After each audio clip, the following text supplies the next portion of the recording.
Oh, hey, what's up, guys? Today I'm gonna be doing half cab flips. If you want to join along, we're gonna be talking about how to keep the board under you and not do this motion where you kind of let the board wind and use that momentum to catch it. We want to do a half cab flip where it stays under us from pop to flick, catch, and land. So we're gonna be talking about where our weight should be, how our body should be engaged, centered, and overall be intentional about having full control of this trick. Now, first things first, if you're not someone who's comfortable with half cab, half cabs, or even something like a fakie kickflip, and you struggle to get those two tricks consistently, you can still land this half cab flip, but chances are it's going to be a bit more forceful. It's not going to really feel fluid, and you might get it consistently, but it's not something you're going to be able to really understand, learn. We've talked about just landing tricks versus learning them. You're not going to be able to optimize for learning the trick. And so for those reasons, I'd highly encourage you to get super confident with the half cabs, fakie frontside 180s, and the fakie flip. Right, and understanding where your weight should be with those. I can make videos on those tricks too. I decided to do a half cab flip because it makes it a bit more interesting and something to look forward to. And also because my brother Brian right here, he was doing them, and we kind of were talking about it. So here it is. First things first, when you're doing half cab flips, what you want to keep in mind is you're not trying to ignore the pop. This popping part is very important so that it stays under you. If it doesn't pop good, you're going to be doing more of a what is it called, like where you're just throwing the board in front of you, and that makes it so much harder to catch, right? It's not impossible. It actually looks pretty cool depending on how you do it, but it can be easier on a hip, but it doesn't show, or you don't feel full control of it. So in order to make sure the board stays under you, you want to make sure you're getting a good snap so that it can stay under you, right? If not, it's gonna kind of fly and spin in front of you. That's not what we want. Two, when we flick, it's super easy to get the flick foot wrapped around, right? Wrapped around the leg, because we're not sure how to control that flick. And so for those reasons, you might want to get comfortable just getting good fast flicks with fakie flips, and even slower ones, right? Play around with those levels of intensity as far as with the flick. But when you're actually going for the half cab, you want to play around with, do I put my foot a bit closer to the bolts? Do I place it in the middle? And how does that influence the flip, the way it feels, and things of that sort? So I'm gonna try one just the way I usually do it, and I'm going to elaborate on that, why I do it this way. Okay, so if you notice, I place my foot right under the bolts. My back foot's right here in the center, and that's because I want to prioritize popping really well. With the flick, I don't want it too heavy inside the board, because I risk getting my foot wrapped up and the trick just going wrong, especially when I try it off of stuff or even off of stairs and with more speed. So I want to be as precise as possible. So having said that, you might want to play around with changing that front foot position. With a kick flip, with a fakie flip, it's more inside the board. With a half cab, for me, it's a bit more out, because I want that foot to get out of the way, as efficiently as possible. So that's something you want to consider when you're flicking the half cab flips. Another thing, I see a lot of us trying half cab flips right here so that we get the board to spin, and even though it accomplishes that, it's going to make it so much harder to pop. So you could get away with a half cab flip where you just kind of roll it off the ground. I did it. But it's definitely not something you can take off of stairs or have it feeling very comfortably where you can say you actually learned this trick. So just to reiterate, I'd prioritize popping the trick and getting a easy access to that flick so you don't get wrapped up, right? Because I'm gonna put my foot more inside and you'll see how it kind of wraps when I do it. Right here. Damn, sacrificed my ankle for that one. That wrapped crazy. Yeah, but that's exactly what was always happening when I would try it, with speed and off stairs. And it's not to say you can't do it, because the way I would go about doing that comfortably was just slowing down the flick. So I'm gonna do the same foot positioning and just slowing down the flick, and it's gonna be a bit better. I don't know if I'm gonna land it, but it's gonna be a bit better. Slow down the flick. Okay, so it didn't wrap around, but it also felt like I wasn't sure where my foot needed to flick. And so these are things you want to consider. What's your back foot doing? What's your front foot doing? And are they syncing up, okay, for half cab flips?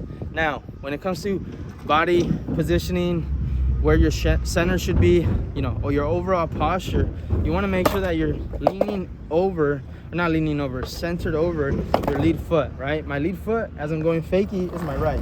So I'm going to be centered over here so that when I jump, I'm jumping and controlling where I want to land, or where I want to center myself in the land, which is on what then becomes the lead foot, which is my right one, right? So starts off as the right, so oops, then ends with the left.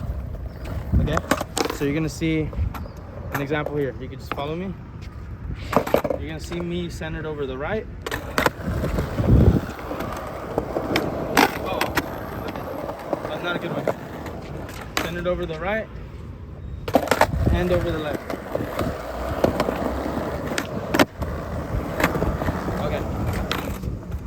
So there you have it. You want to make sure, if you're a goofy skater, it's the opposite. You're over the left when you begin, and then you land over your right.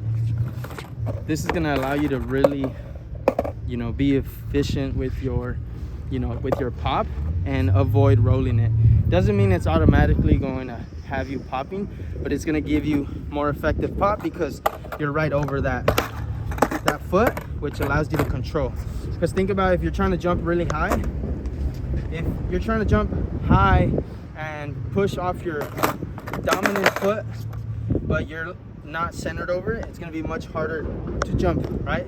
But if you're centered over that dominant foot and you try to jump, whoa, you're more effective with that approach. Same thing with the board. You want to be centered over that foot that's popping the board. Now we talked about syncing up the flick, pop, talked about centering your weight.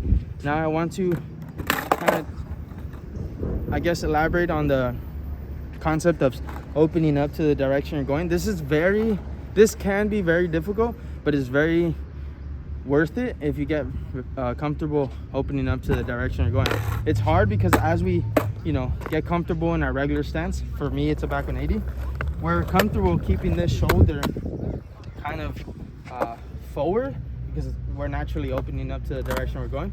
And so when we go backwards, fakie, we naturally want to keep our shoulder closed in and our back facing the direction we're going. So you might want to kind of wire that habit out and practice doing half caps with your body opened up to the direction you're going. And it should look something like this.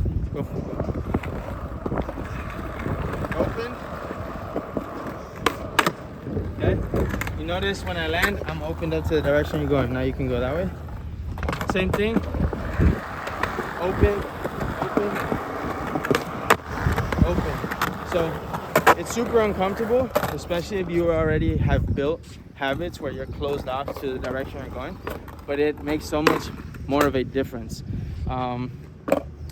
Like I said, you can learn it, you can land a trick, but it doesn't mean you learned it.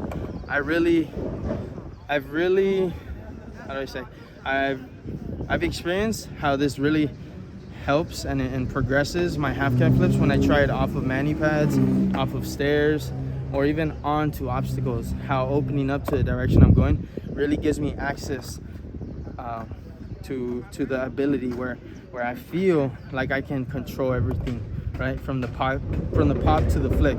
So those are 3 big things that I like to think about when I'm doing half cab flips. You know, syncing up that pop flick, making sure that I'm not, you know, I have easy access to that flip where it's not gonna wrap, where my foot isn't gonna get wrapped with the board. And also I have a very effective pop by making sure I'm centered over that lead foot, right? And that land, I didn't really talk about the land, but when you land, it's best. Some of us feel, I know I felt when I first learned them, that when I was landing the half cab flips, I would land on this back foot, right? And kind of save it. It really helps to land on that lead foot because that's gonna keep you very stable, just like it does when you're actually rolling up and popping the trick, right? How you end is a reflection of how you start. So you wanna end stable because you're going to be prioritizing landing stably because you started in a stable posture. So yes, opening up, last thing, that's the last concept. I'm trying to think about if I can mention anything else. You know, this trick, you're gonna run into different things depending on what obstacle you're trying it in. For example, we talked about landing on that lead foot. If you're doing it on a bank, right? If I'm going up fakie up a bank, I'm on my lead foot, pop, and my lead foot still remains that same one, that snap, because that's the direction I'm going. So there is some nuance, and these concepts are applied differently. So it is important to be adaptive, and that's exactly why I'm elaborating on these concepts when I talk about half cab flips, because these concepts, like opening up to the direction you're going, centering over the lead foot, and making sure you sync up your pop and flick, apply when you're trying it on any other obstacle. Something I didn't really touch on was making sure you're engaged. So some of us, it's really hard to get a snap because we're up here, right? I've landed them like that, very unengaged. It's possible, but it's not really stable. Going back to, we want to be stable because we want to land stably. So get a bit comfortably, and you can do this with just practicing fakie 180s, with prioritizing that engagement. You know, same thing with half cab 180s, or even fakie flips. Practice feeling, or you want to feel that engagement, so that when you're doing the half cab flip, you understand, oh, okay, I'm actually engaging on that attempt, right? I'm actually engaging when I go for that one versus, oh no, wait, that one wasn't even given a fair chance because I didn't apply what I knew, you know, what you know you need to apply, right? So I'm gonna get one more good one. We'll go from there. Oh, it's not good. Need a good one. You should go first, no? Yeah. What do you think?